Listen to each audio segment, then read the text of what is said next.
Hello everyone, आज के हमारे इस वीडियो में हम लोग बात करेंगे इंटेलेक्चुअल प्रॉपर्टी राइट्स के बारे में। इंटेलेक्चुअल प्रॉपर्टी राइट्स को हम लोग शॉर्ट में आईपीआर के नाम से जानते हैं।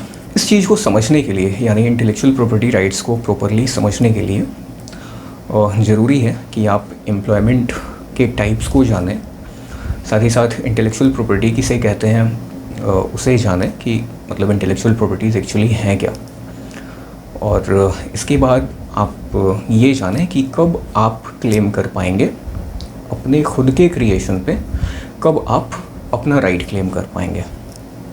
तो हम लोग स्टार्ट करते हैं। जैसा कि मैंने बताया, इसमें जानना ज़रूरी है कि एम्प्लॉयमेंट के टाइप्स क्या हैं, मतलब कितने तरह का एम्प्लॉयमेंट होता है, ये जानना बहुत ज़रूरी है। बिकॉज़ इसके आधार पे फिर बाकी का जो अधिकार है, यानी बाकी जो आईपीआर है, इंटेलेक्चुअल प्रॉपर्टी राइट्स जो है ना, उन्हें हम लोग समझते हैं। तो सबसे पहले मैं बता दूं कि जब भी आप कहीं जाते हैं काम करने, तो आपसे दो तरह के कॉन्ट्रैक्ट साइन कराए जा सकते हैं। और पहला होता है कॉन्ट्रैक्ट ऑफ सर्विस और दूसरा होता है कॉन्ट्रैक्ट फॉर सर्विस।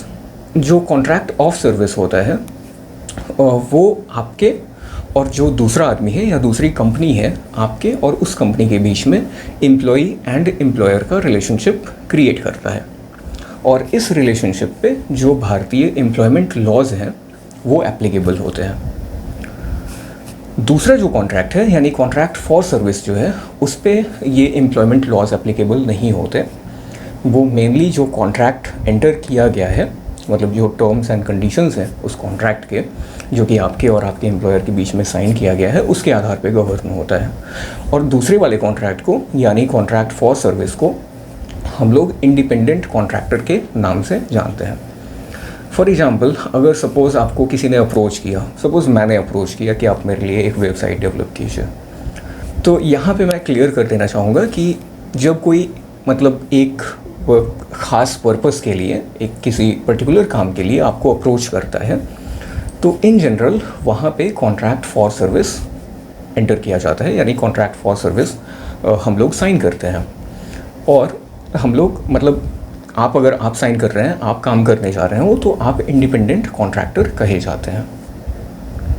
तो ये दो तरह के एम्प्लॉयमेंट के टाइप्स हो गए। एक तो एम्प्लॉयर एंड एम्प्लॉय का रिलेशनशिप, जहाँ पे आप रेगुलर मतलब एम्प्लॉयमेंट में आप काम करते हैं किसी कंपनी के साथ, और दूसरा किसी एक ख़ास काम के लिए आपको एम्प्लॉय किया जाता है, वहाँ पे आप इंडिपेंडेंट कॉन्ट्रैक्टर के तौर पे काम करते हैं।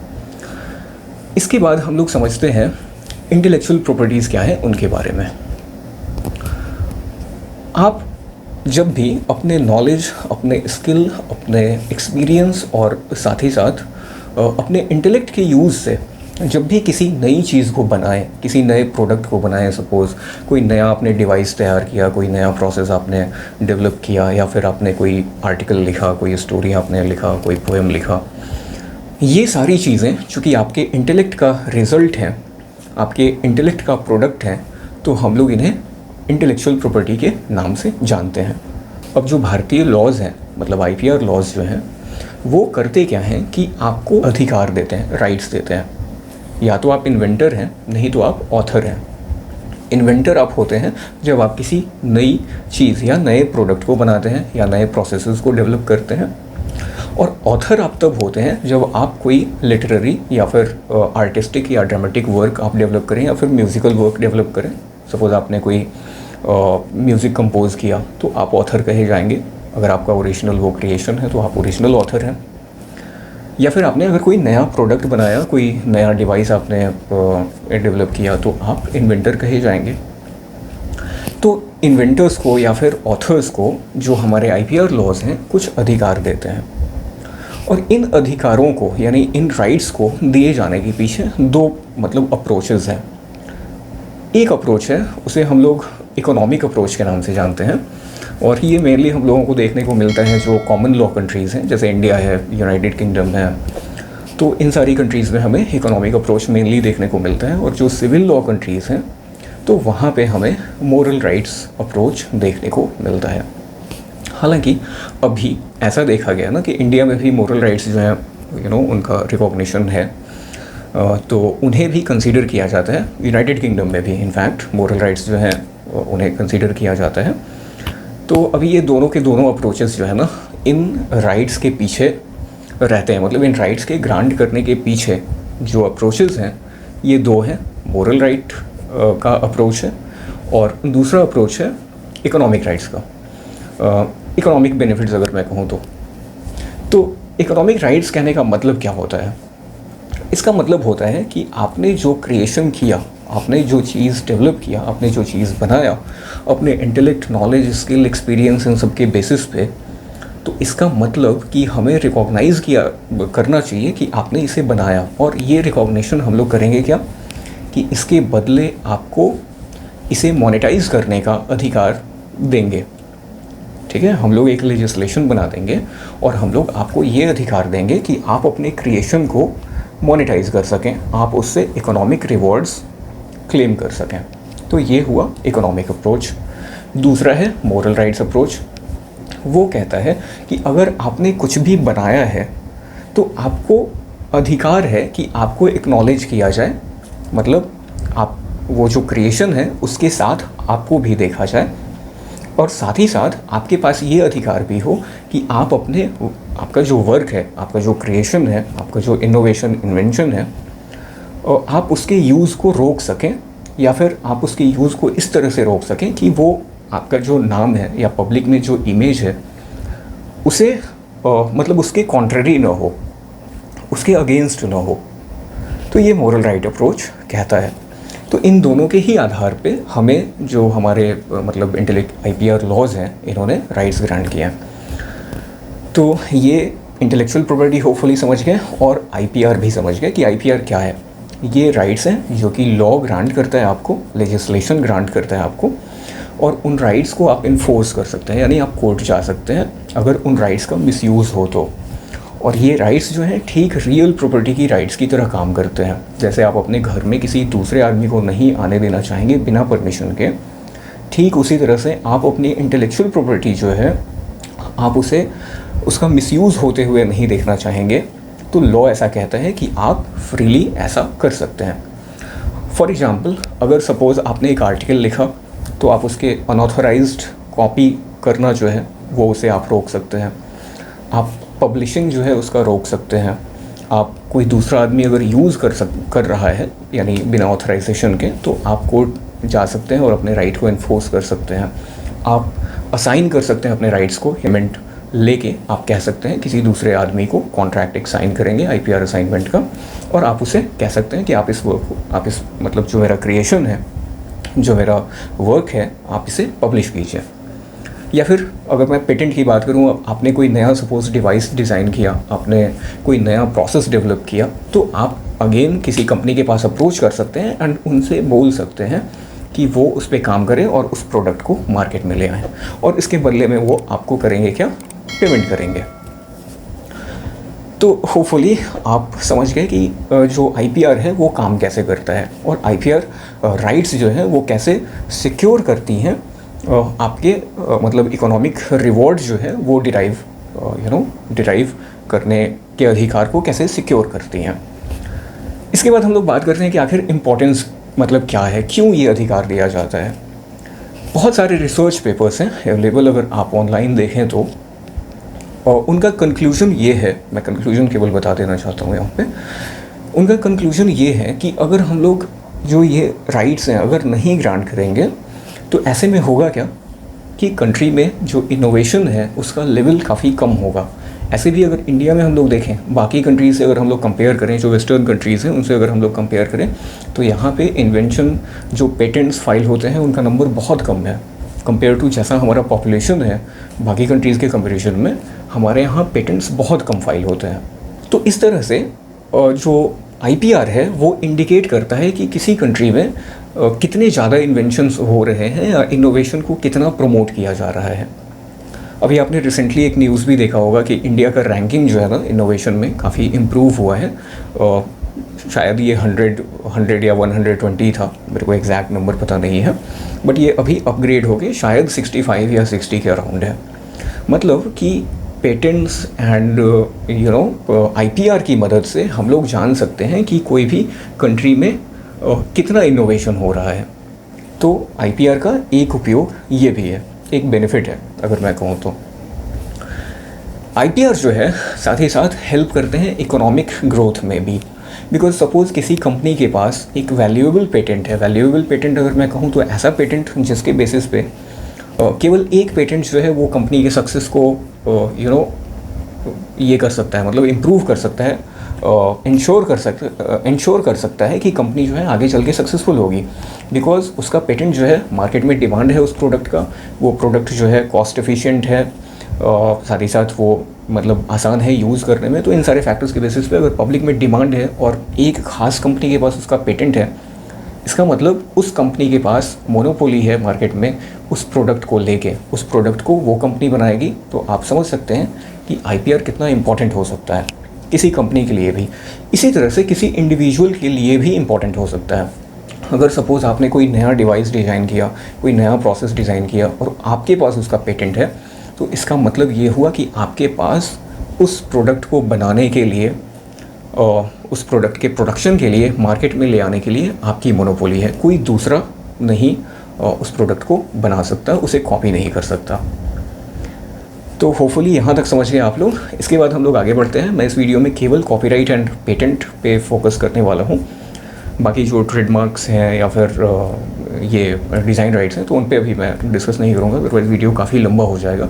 तो हम लोग स्टार्ट करते हैं। सबसे पहले कॉपीराइट के बारे में डिस्कस करते हैं। कॉपीराइट मेनली ग्रांट किया जाता है जो भी आपका आइडिया है, अगर आप उसे एक्सप्रेस कर दें, पेपर पे लिख दें। और ओरिजिनल लिटरेरी वर्क, मैंने कहा वीडियो के स्टार्ट में भी मैंने बताया था, लिटरेरी वर्क, म्यूज़िकल, ड्रामेटिक या फिर जो आपका कुछ भी ऐसा हो जो कि रिटन हो, तो उस पर आपका कॉपीराइट होता है। लिटरेरी वर्क है, ड्रामेटिक है, म्यूज़िकल वर्क है, तो इन सब पे आप कॉपीराइट क्लेम कर सकते हैं। कॉपीराइट क्लेम करने के लिए आपको रजिस्ट्रेशन का रिक्वायरमेंट नहीं होता। यानी ऐसा नहीं कि आप ऑफिस में जाएंगे, कॉपीराइट ऑफिस में जाएंगे और वहाँ पे फॉर्म भरेंगे, ऐसा वैसा, मतलब ऐसा रिक्वायरमेंट नहीं है। जैसे ही वर्क आपका जो एग्जिस्टेंस में आता है, जो आपका मतलब ओरिजिनल ऑथरशिप का वर्क है, जैसे ही वो एग्जिस्टेंस में आता है तो उसमें कॉपीराइट सब्सिस्ट करता है। कॉपीराइट में आपके जो कंप्यूटर प्रोग्राम्स हैं वो लिटरेरी वर्क्स के तौर पे रिकॉग्नाइज़ किए जाते हैं। यानी सपोज़ अगर कोई डेवलपर है और जैसे कि मैंने एग्जांपल लिया था, मैं अप्रोच करता हूँ किसी को वेबसाइट डेवलप करने के लिए, तो अगर वो आदमी करता क्या है कि मेरे लिए वेबसाइट डेवलप करता है, तो मैं इंश्योर करता हूँ कि वो साथ ही साथ आईपीआर भी मेरे को असाइन कर दे उस वेबसाइट से रिलेटेड। मतलब कॉपीराइट या बाकी के जितने भी राइट्स हैं, आईपीआर मेरे को पूरा का पूरा असाइन कर दे। बिकॉज कंप्यूटर प्रोग्राम्स जो है हमारे जो आईपीआर लॉज हैं, जैसे कॉपीराइट एक्ट है 1957, तो ये रिकॉग्नाइज़ करता है कंप्यूटर प्रोग्राम्स को एज लिटरेरी वर्क्स। आपने लिख दिया उसे, आइडिया का कॉपीराइट नहीं करा सकते, लेकिन अगर आपने उसे एक्सप्रेस कर दिया पेपर पे, आपने उसे लिख दिया, तो फिर आपका कॉपीराइट उसमें सब्सिस्ट करता है जैसे ही वो वर्क आपका एग्जिस्टेंस में आता है। ओके, इसके लिए आपको रजिस्ट्रेशन का रिक्वायरमेंट नहीं होता। अभी हम लोग थोड़ा सा और डिटेल में इस पर डिस्कशन करते हैं। आप सपोज़ जाते हैं किसी एम्प्लॉयर के पास और एम्प्लॉयर आपसे कॉन्ट्रैक्ट ऑफ सर्विस साइन कराता है, तो अगर आप नोटिस करेंगे ना, तो आईपीआर असाइनमेंट का ऑलरेडी एक मतलब कंडीशन, टर्म एंड कंडीशन में मेंशन किया होता है, एक क्लॉज रहता है जिसमें कि आईपीआर असाइनमेंट से जुड़ी हुई बातें लिखी हुई रहती हैं। उसमें कहा जाता है कि जो भी आप इस एम्प्लॉयमेंट के हमारा जो स्कोप है एम्प्लॉयमेंट का, उसके अंदर मतलब इन दी कोर्स ऑफ एम्प्लॉयमेंट अगर आप कोई चीज़ डेवलप करते हैं, तो आपकी सारी की सारी मतलब जो आपका जो आईपीआर है वो एम्प्लॉयर का होगा, वो आपका नहीं होगा। ओके, तो ऑटोमेटिकली वो असाइनमेंट का वो आपसे साइन करा लेते हैं। हालांकि हमारे जो लॉज हैं, आईपीआर लॉज हैं, वो भी कहते हैं कि अगर एम्प्लॉई एम्प्लॉयर रिलेशनशिप के बीच में, यानी कॉन्ट्रैक्ट ऑफ सर्विस के बीच में अगर कोई आईपीआर जनरेट करता है एम्प्लॉई, तो फर्स्ट ओनर जो है उसका वो होगा एम्प्लॉयर। ओके, यानी आपने suppose in the course of employment आपने कोई कॉपीराइट वाला, जैसे फॉर एग्जांपल कोई कंप्यूटर प्रोग्राम लिखा, तो उसका ओनर जो है, फर्स्ट ओनर जो है, वो आपका एम्प्लॉयर होगा, तो ऑटोमेटिकली वो ट्रांसफ़र हो जाता है उसका। हालांकि कॉपीराइट एक्ट जो है वो ये भी कहता है, मतलब इंडिया का कॉपीराइट एक्ट 1957 वो ये भी कहता है कि अगर आप चाहें तो एम्प्लॉयमेंट कॉन्ट्रैक्ट में ये प्रोवाइड कर सकते हैं कि आईपीआर असाइनमेंट एम्प्लॉयर को नहीं करेगा। मतलब अगर आप एग्रीमेंट में ऐसा, आपके कॉन्ट्रैक्ट में एम्प्लॉयमेंट एग्रीमेंट जो है यानी कॉन्ट्रैक्ट ऑफ सर्विस जो है, उसमें अगर ऐसा है कि आपका आईपीआर एम्प्लॉयर को ट्रांसफ़र नहीं होगा, तो फिर उस पर्टिकुलर क्रिएशन का, जैसे फॉर एग्जांपल एक कंप्यूटर प्रोग्राम है, कंप्यूटर एप्लीकेशन है आपने जो कि डेवलप किया in the course of employment, तो उसका आईपीआर सारा का सारा आपके पास रहेगा। अगर आपका एम्प्लॉयर चाहता है कि आप उसे ट्रांसफ़र करें तो अलग से आप एग्रीमेंट आपसे साइन कराएगा और इसके बाद वो ट्रांसफ़र करेगा। लेकिन एम्प्लॉयर्स ये गलती कभी नहीं करते। रेयर केसेस में जहाँ पे कि जो एम्प्लॉई है वो उसकी बार्गेनिंग कैपेसिटी जो है काफ़ी अच्छी है, मतलब काफ़ी एक्सपीरियंस्ड है, सारी बातों को जानता है, तो वहाँ पे मे बी हो सकता है कि थोड़ा सा कंसेशन, थोड़ा वो रिलैक्स हो जाए इस पार्ट पे, मतलब आईपीआर पार्ट पे। लेकिन जनरली वो आईपीआर पे काफ़ी स्ट्रांग होते हैं। वो कोशिश उनकी ये रहती है कि जो भी आईपीआर हो, पर्टिकुलरली अभी मैं कॉपीराइट के बारे में बात कर रहा हूँ, तो जो भी कॉपीराइट से जुड़ा हुआ क्रिएशन होता है, जो भी आपका जैसे फॉर एग्जांपल लिटरेरी में आपका कंप्यूटर प्रोग्राम्स आ जाते हैं, कंप्यूटर एप्लीकेशन अगर आप डेवलप करते हैं तो वो भी आ जाएगा। एंड म्यूज़िकल वर्क, सपोज़ आपने म्यूज़िक कंपोज किया तो वो भी आ जाएगा। ड्रामेटिक वर्क जो है वो भी आ जाएगा। तो ये सारे वर्क्स जो है ना वो ऑटोमेटिकली ट्रांसफ़र हो जाएंगे एम्प्लॉयर को।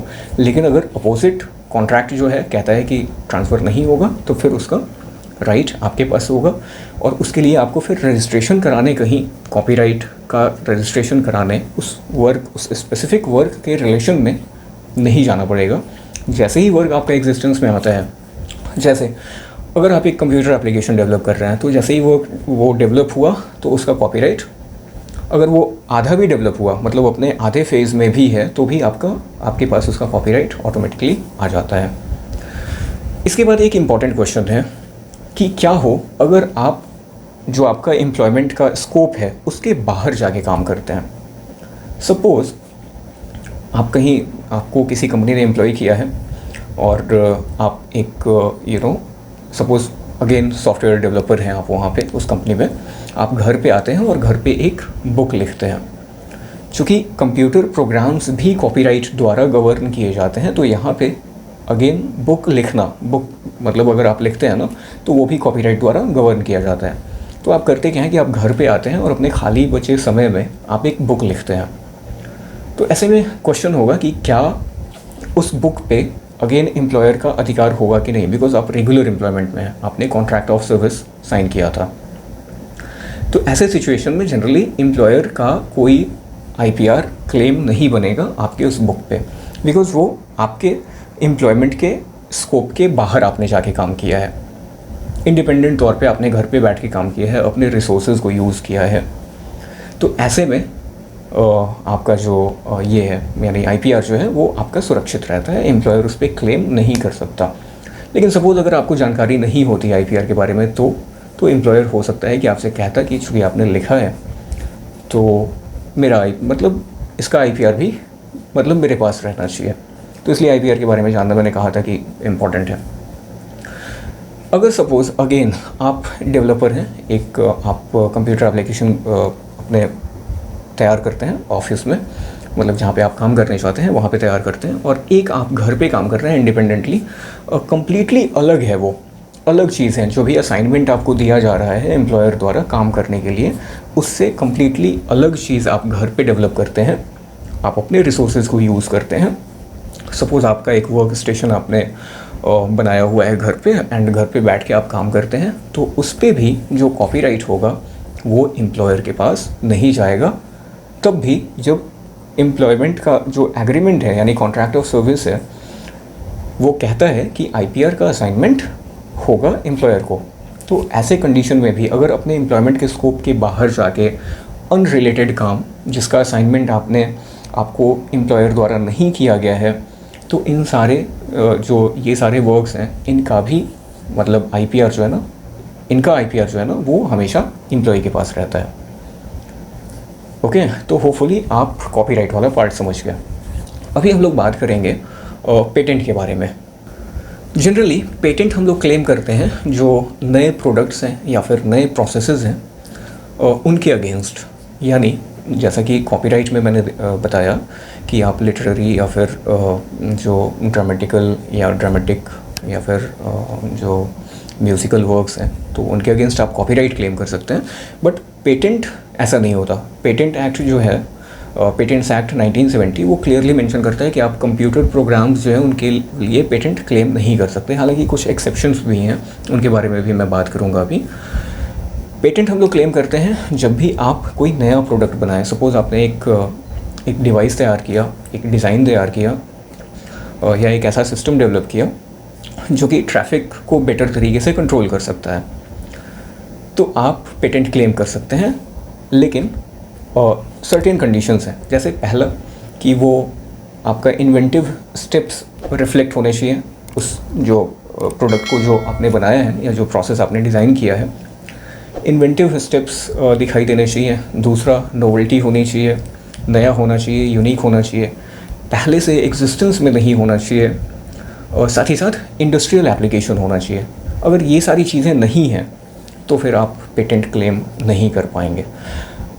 साथ ही साथ यहाँ पे मैं एक चीज़ और बताना चाहूँगा कि पेटेंट जो है, जैसा कि कॉपीराइट ऑटोमेटिकली सबसिस्ट करता है, आपको कहीं एप्लीकेशन नहीं देना पड़ता, पेटेंट के साथ ऐसा नहीं है। पेटेंट में आपको अप्लाई करना पड़ता है, आपको ऑफिस में जाके अप्लाई करना पड़ेगा और ये लंबा प्रोसेस है। और पेटेंट एप्लीकेशन आपको ड्राफ्ट करना पड़ेगा जो कि काफ़ी टेक्निकल होता है, और उसमें आपको जो भी पेटेंट के प्रोफेशनल्स हैं जो कि पेटेंट के लिए फाइलिंग में या ड्राफ्टिंग में काम करते हैं, तो उनसे ड्राफ्ट कराना पड़ेगा आपको। प्रॉपर तरीके से आपको डिज़ाइंस जो आपने डेवलप किया है उन्हें ड्रॉ करना होता है, हर एक स्टेप को एक्सप्लेन करना होता है, प्रॉपरली क्लियरली एक्सप्लेन करना होता है, और इसके बाद वो सर्टेन फ़ी पेमेंट करना होता है इनफैक्ट। इसके बाद वो आपको पेटेंट ग्रांट करते हैं। और पेटेंट जब एक बार ग्रांट हो जाए तो आपको मोनोपोली मिल जाती है उस पर्टिकुलर डिज़ाइन, उस पर्टिकुलर प्रोडक्ट को लेके, उस पर्टिकुलर प्रोसेस को लेके। डिज़ाइन कहने का मतलब प्रोडक्ट मैं कह रहा हूँ, तो उसको लेके आपको मोनोपोली मिल जाती है।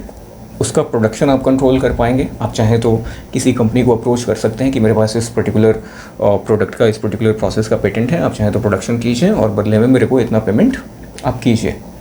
तो ऐसे हो सकता है।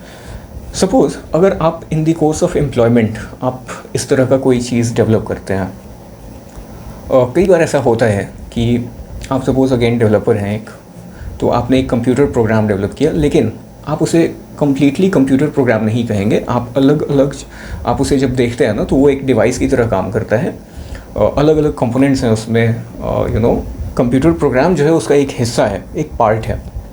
तो ऐसी चीज़ों में आप पेटेंट क्लेम कर सकते हैं। जनरली पेटेंट्स एक्ट जो है 1970 वो कहता है कि आप कंप्यूटर प्रोग्राम पे, केवल अगर कंप्यूटर प्रोग्राम है तो आपको कॉपीराइट है, उस पर कॉपीराइट मिलेगा। सपोज़ एप्लीकेशन है, इतने प्ले स्टोर पे जितने एप्लीकेशंस हैं सबका कॉपीराइट, जो भी उनके ओरिजिनल ऑथर्स हैं या जो ओनर्स हैं तो उनके पास है, ओके। लेकिन अगर आपने सपोज़ कोई नया प्रोडक्ट आपने बनाया जिसमें कि प्रोग्राम जो है, कंप्यूटर प्रोग्राम उसका एक पार्ट है, लेकिन बाकी उसके एलिमेंट्स भी हैं, तो ऐसे कंडीशंस में आप पेटेंट क्लेम कर सकते हैं उस पर। जब आप एम्प्लॉयमेंट के कोर्स में डेवलप करते हैं नए प्रोडक्ट को या नए प्रोसेस को, तो अगेन उसका जो IPR है वो आपके एम्प्लॉयर के पास चला जाता है, बिकॉज कॉन्ट्रैक्ट ऑफ सर्विस है। और जनरली उन कॉन्ट्रैक्ट्स में ऐसा प्रोविज़न होता है, ऐसे क्लॉजेज होते हैं कि जो IPR आप डेवलप करेंगे उस पर एम्प्लॉयर का हक होगा।